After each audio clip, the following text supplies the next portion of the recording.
My grandmother painted wildflowers on canvas. She sent colourful chaos spilling from jam jars, teacups, tin mugs, and vases in her quiet kitchen. She held beauty in her hands and breathed in brushstrokes. She washed her windows with vinegar, newspaper, and elbow grease.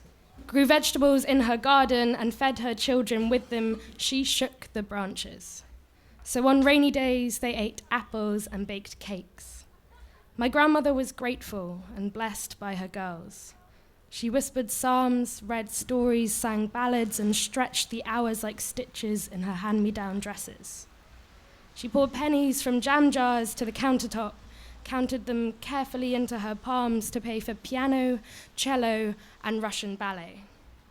And so her daughters danced pirouettes, arabesque, spoke in French and German, learned the language of grace and beauty. Feet bleeding, backs aching under the weight of books, opportunity, and ambition. Braved the Brixton riots and the boys on the bus hurling insults armed with hockey sticks and silent, defiant faces. Sundays spent in church. Summer was spent mending dresses and making jam when the money was all spent and the jam jars were empty. And so the older women in my family were intelligent, talented, and ambitious. And I, the youngest woman in my family, am a disappointment.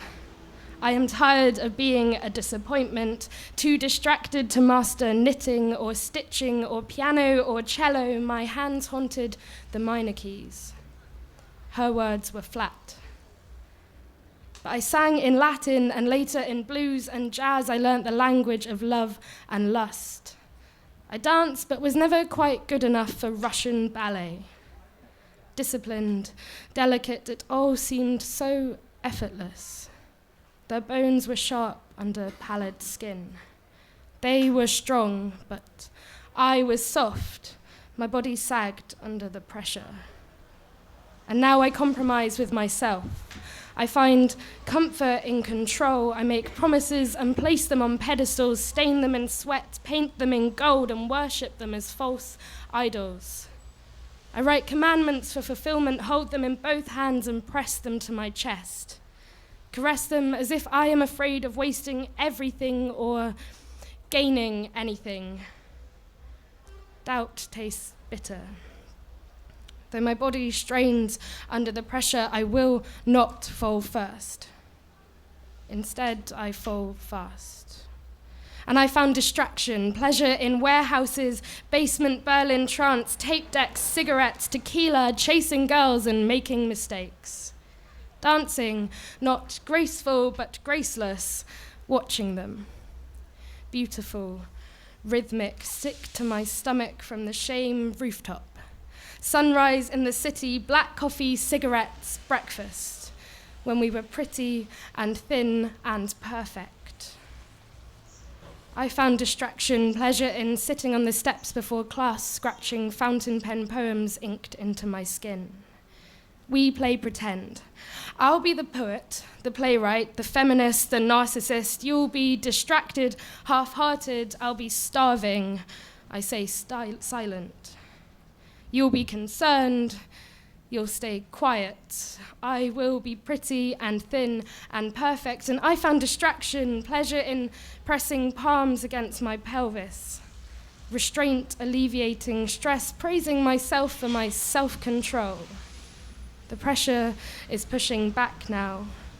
It is taut and tight in my chest, and I realize you cannot break away from that which you carry with you every day, lest you break with it. No longer pretty or thin or perfect.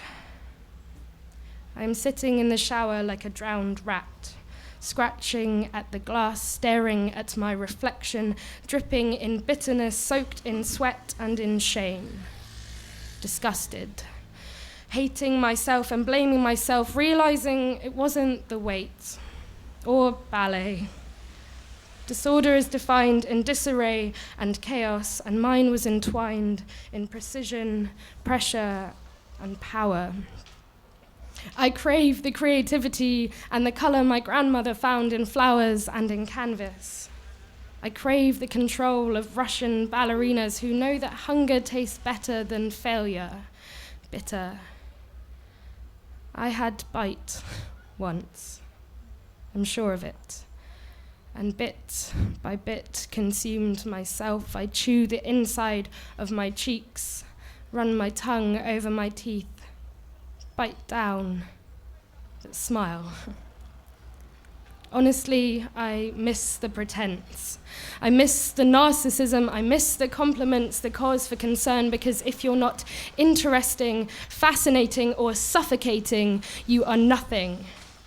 And you are not a success unless you are pretty and thin and perfect.